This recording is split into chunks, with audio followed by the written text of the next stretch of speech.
The doctor closed the door and left me alone in that room with Selena and her baby, not Benny, me. And Benny was standing in the corridor on the other side of the glass. I did not know he was there. I found out later. I found out that he had been standing at that window for 11 minutes watching while the doctor was inside and watching while the doctor left and watching while I stayed. 11 minutes, and I did not know. What I knew was the room, the specific quiet of a hospital room when the medical staff have stepped out and there is nothing left but two people and a new life between them. Selena was exhausted in the specific way that follows something enormous. The baby was in the small bed beside her. The monitors were doing what monitors do. The light through the window was the flat white light of a hospital afternoon. Selena said, "Can you stay for a minute?" I said, "Yes." She said, "I just don't want to be alone in here right now." She said, "Not because anything is wrong, just because." I said, "I'm not going anywhere." So I stayed. I sat in the chair beside the bed. The baby was asleep. Selena was somewhere between awake and not, the specific suspended state of someone whose body has done something enormous and is still processing what that means. We did not talk much. We did not need to. And on the other side of the glass, Benny was watching for 11 minutes with Hailey beside him. Subscribe right now, because what Benny saw through that glass and what he said to Hailey while they stood there and what Hailey did when she came inside is the part of this story I could not have predicted. I'm Justin, and I was in that room because Selena asked me to stay, and I stayed because she asked, and everything that followed from those 11 minutes is something I am still trying to understand. Stay with me. Let me tell you how I got to that hospital, because the room was not the beginning. The beginning was earlier that morning before the delivery when Selena called me and said something I was not expecting. She said, "I need you to be here today." Not there, here. The specific word that means present in the room rather than present in the general sense of being available. I said, "Hailey." She said, "I know." She said, "I'm not asking you to do something wrong. I'm asking you to be here." She said, "Benny is going to be here and my team is going to be here and my mother is coming." She said, "I just need one person who knew me before all of this. One person who has known me long enough to know what today means for me in the context of everything." I said, "Selena." She said, "Please."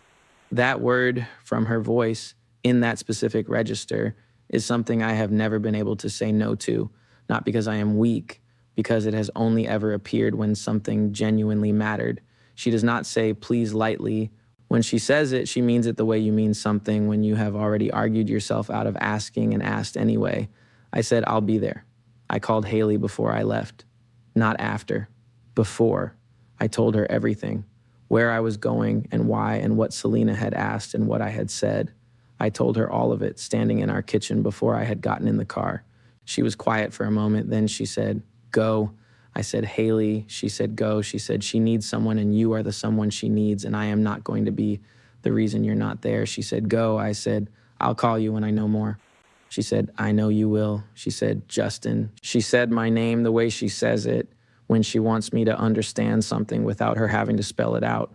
She said, "I trust you." I said, "I know." I said, "Thank you." She said, "Go." I went. The hospital was the organized chaos of a delivery day. Her team was there. Her mother was there. Benny was there somewhere. I found Selena's room and stayed outside until her team said it was okay. And then I stayed in the corridor for most of the morning. The delivery was not quick. These things rarely are. I sat in a corridor chair and I waited, and periodically someone came out with an update. I called Hailey twice. I told her what I knew. She listened and asked the questions that mattered and did not make anything harder than it already was. At some point, Benny came through the corridor. He saw me. We looked at each other for a moment. The specific acknowledgement of two people who know each other in a complicated context and who are in the same corridor for reasons that both of them understand. He said, "She asked you to come." I said, "Yes." He said, "Okay." He said it in the way that contains a lot of things that are not being said. Then he kept walking. The delivery happened. The baby arrived. I was not in the room. Someone from her team came out and said she was asking for me. And I went in for a few minutes, long enough to see that Selena was okay and the baby was okay, and to say the things you say in those first minutes after something like that. Then I stepped back. The room was full of the people who were supposed to be in it. I was not one of them in any official capacity. I stepped back and I let the room be what it needed to be. About an hour later, when things had settled, the doctor cleared everyone out. Standard procedure, give her some rest. I was moving toward the exit when Selena said my name from inside the room. The door was partly open. She said, "Can you stay for a minute?" And I stayed. Comment below right now. I want to know what you would have done. Selena just had a baby. Benny is in the building. Hailey knows you are there. Selena asked you to stay for a minute. Do you stay or do you go? Tell me where you're watching from, because that decision, the decision I made in 2 seconds, is the one that Benny watched from the corridor for 11 minutes. I sat in the chair beside the bed. The room was quiet. The baby was asleep. The monitors beeped with the steady rhythm of everything being okay. Selena's eyes were closed. She was not asleep, just resting in the specific way of someone who needs to be still for a moment. I did not talk. I sat. I looked at the baby, the specific newness of her, the way new things exist in a room, completely present, requiring nothing from you except to acknowledge that they are there. At some point, Selena opened her eyes. She looked at me. She said, "Thank you for coming." I said, "Of course." She said, "I know what it costs you. I know what you had to explain to Hailey, and I know that Benny is somewhere in this building, and I know all of it." She said, "I just needed one person who has known me long enough to understand what today means. Not the baby. I mean the whole thing. What it means for me in the context of everything." I said, "I understand." She said, "I know you do. That's why I asked." We were quiet for a moment. Then she said, "How is she?" I said, "She's okay." She said, "Go." She trusted me to be here, and she trusted me to come home and tell her everything, and I'm going to do both. Selena said, "She's extraordinary." I said, "I know." She said, "I mean it." She said, "Not everyone would do what she does, what she allows." She said, "You should tell her that more." I said, "I will." She said, "Tell her today. When you get home, don't save it for later. Tell her today." I said, "Okay." She closed her eyes again. I sat for a few more minutes. The baby slept. The monitors beeped. The room held the specific quiet of something enormous having happened and everything now being still. And on the other side of the glass, Benny had been standing for 11 minutes with Hailey beside him. I found out about the 11 minutes from Hailey. She told me when I got home. She told me that she had come to the hospital, not because she did not trust me, because she had decided that if I was going to be there, she wanted to be there too. That she had thought about what she had said. She said, "Go." And she had understood that saying go was not the same as being present. And she wanted to be present. She had arrived and found Benny in the corridor, and they had stood together at the glass for 11 minutes without either of them saying very much. She said Benny had watched the room with an expression she could not fully read. She said she had watched it too. She said, "I saw you sitting in that chair, and I saw Selena with her eyes closed, and I saw the baby asleep, and I understood what it was." She said, "It was exactly what you told me it would be. 2 people in a quiet room, and someone needed someone to stay." She said, "I'm glad you stayed." I looked at her. She said, "I mean it." She said, "I'm glad you were there, and I'm glad she had someone, and I'm glad it was you."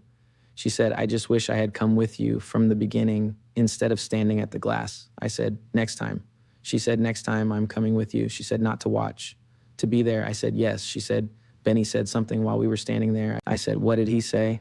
And what Benny said to Hailey at that window while they stood there together for 11 minutes watching me sit in a chair in a hospital room is the beginning of part 2. Because what he said was not what either of us expected him to say. It was not anger. It was not accusation. It was something quieter and more complicated and more honest than anything I had heard from him before.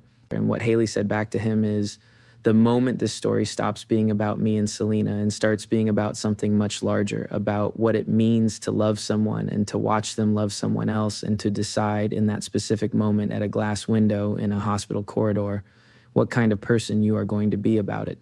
What Benny said, what Hailey said back, and what the 3 of them decided together in the days that followed while I was not in the room. Subscribe right now. Press the bell. Part 2 starts at that window. Stay with me. I want to go back to the corridor, to the moment Benny and I looked at each other. He said, "She asked you to come." And I said, "Yes." And he said, "Okay," and kept walking.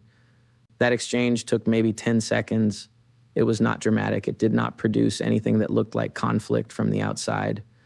2 people in a hospital corridor, a brief exchange, and then both of them continuing in their separate directions. But what was inside those 10 seconds was not simple. I have thought about what Benny was doing in those 10 seconds, what he was calculating, what he decided in the moment. He said okay and kept walking, because okay was not resignation. It was not acceptance in the way that word usually sounds. It was something more active than that. It was a decision to continue, to not make the corridor the place where something happened, to save whatever he was feeling for somewhere else. He saved it for the glass. 11 minutes at the glass, watching me sit in a chair in a room with his wife and his new daughter. 11 minutes of whatever was happening inside him while his face showed Hailey an expression she could not fully read. I think about those 11 minutes constantly. What it takes to stand at a window for that long, watching something you cannot control and choosing not to break the glass, choosing not to come into the room and end the 11 minutes with something dramatic, choosing to stand there and feel whatever you feel and say nothing, and then to say the thing he said to Hailey, not the dramatic thing, not the accusatory thing, the honest thing. I do not know Benny well. I have existed in the same circles as him for years without knowing him the way you know someone you have spent real time with. What I know of him, I know through Selena, through what she has told me, and through the limited direct interactions we have had, which have mostly been brief and careful and have not given me a clear picture of who he is when he is not being careful. The glass window gave me a picture. 11 minutes, no dramatic exit, one sentence to Hailey, and then whatever came after, whatever the three of them decided in the days that followed, which Hailey has told me about and which I am still processing. Because what Benny said to Hailey and what she said back and what they decided together is something I was not part of. It happened without me, in the corridor and then somewhere else, and then in a conversation I was not invited to. And the result of it is something that changed the shape of what the next weeks looked like for everyone in this story. I found out about it the same way I have been finding out about things for most of this story. From Hailey at the kitchen table with 2 cups of coffee. She sat down and she said, I need to tell you something that happened at the hospital that I didn't tell you about that night. I said, okay. She said, Benny and I talked. She said, not just at the glass, after, while you were still inside. We talked for a while in the corridor and then we talked again the next day. I said, what did you talk about? She said, you and Selena and what this is and what it isn't and what we both need from it going forward. I said, Hailey. She said, I know. She said, I should have told you sooner. She said, I was trying to figure out how to explain it because it is not what you would expect. I said, tell me. And she told me what Benny had said at the glass, what she had said back, what they had agreed on, and why the agreement, the specific agreement these 2 very different people had reached while standing in a hospital corridor watching me sit in a chair was something that required me to reconsider everything I thought I understood about all 4 of us. What they agreed on changed how the next month looked. It changed what Benny did and what Hailey did and what I was able to do because of what they had decided, and it changed what Selena found out later when she was told about the conversation at the glass. Selena's reaction to finding out is part 2. Because she did not know about the 11 minutes, she did not know Hailey had come, she did not know Benny and Hailey had talked, and finding out that 2 people who had every reason to be adversaries had chosen instead to stand at a window together and then talk and then agree on something. Her reaction to that is not what I expected. It is the most surprising thing in this entire story. Subscribe right now, press the bell, because part 2 starts with Selena finding out. And her reaction is where this story becomes something none of us planned and something I am still grateful for every single day. Stay with me. There is something I need to say about Hailey coming to that hospital. She did not tell me she was coming. She decided sometime between when I left and when I was sitting in that chair that saying go was not enough. That presence mattered more than permission. That she did not want to be the person who stayed home while something significant was happening and found out about it later.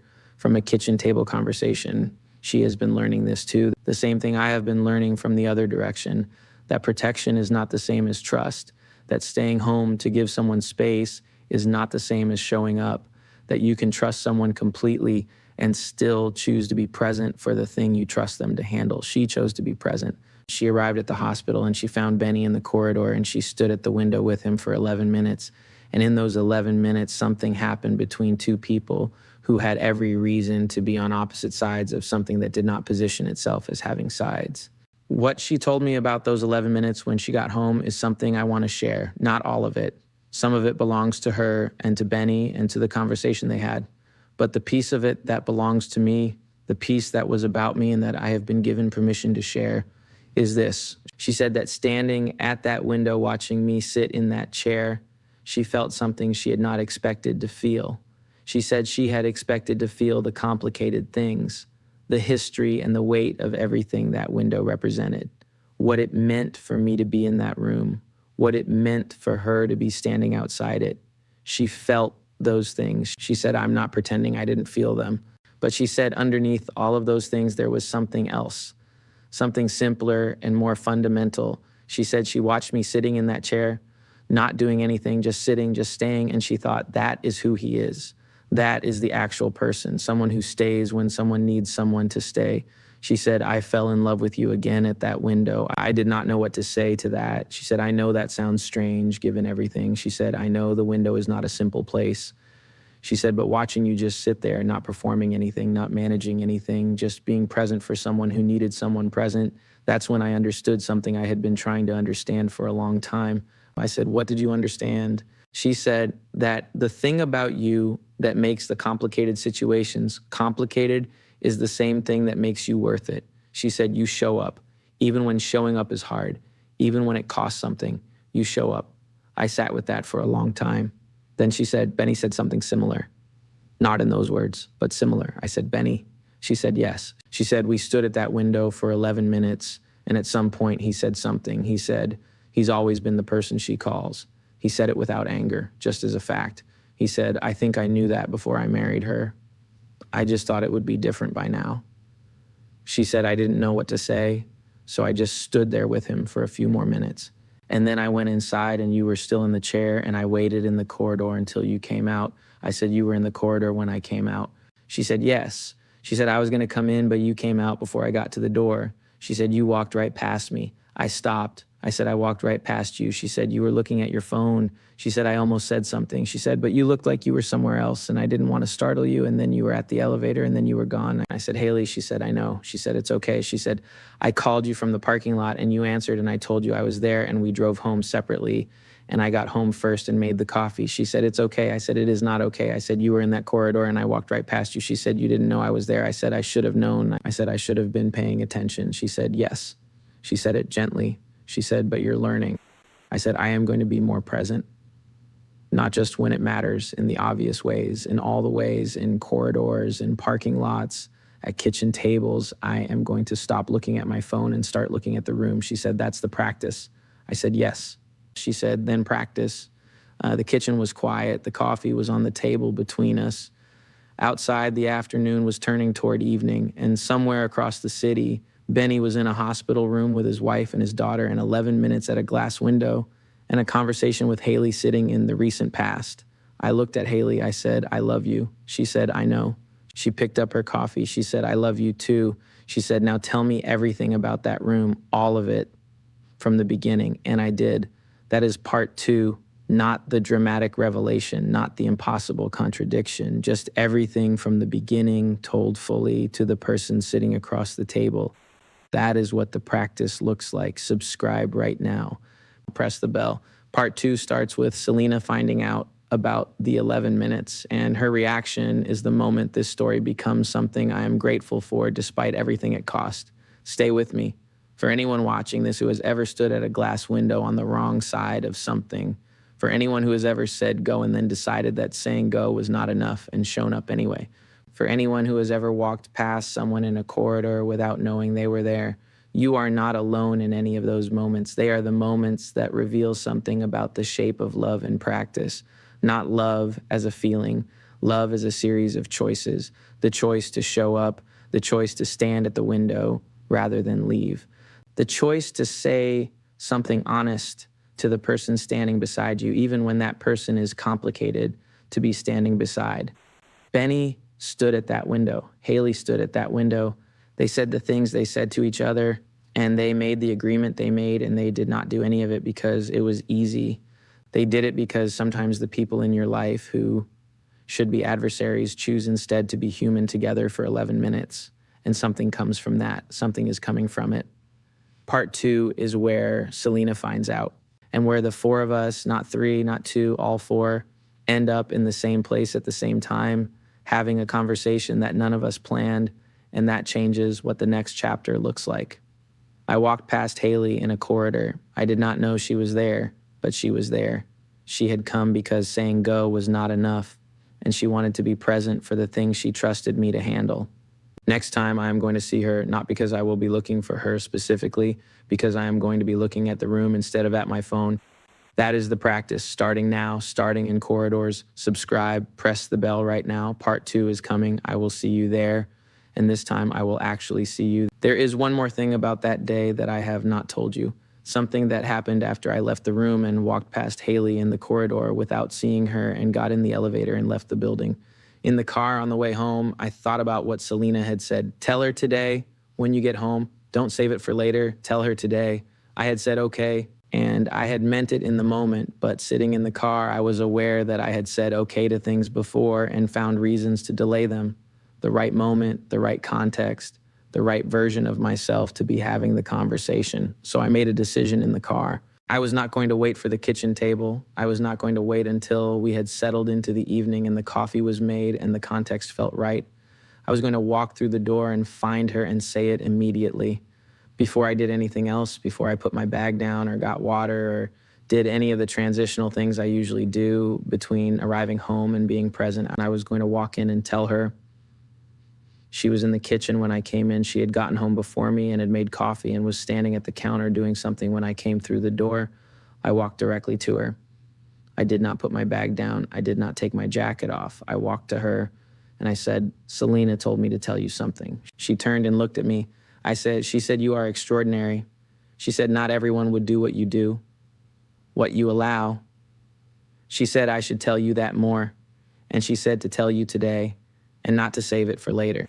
Hailey looked at me for a moment, and then she said, Selena said that. I said, yes. She said, in the middle of everything else going on in that room today, she thought about me. I said, yes. She was quiet for a moment. Something moved across her face that was not quite a smile and not quite something else, the expression of someone receiving something they needed without having known they needed it. Then she said, she's right that you should tell me more. I said, I know. I said, I'm going to. She said, starting today. I said, starting right now. She picked up her coffee. She said, the coffee's going to get cold. I said, I don't care about the coffee. She said, I made it for you. I said, I know. Thank you. She handed it to me. I took it. We stood at the kitchen counter and drank our coffee. And outside the city was doing what it does in the late afternoon. And across town, Benny was in a hospital room with his daughter, and the 11 minutes at the glass were already becoming something that would change the shape of what came next. I did not know that yet. I found out that evening when Hailey told me she had been at the hospital, when she told me about the window and the 11 minutes and what Benny had said.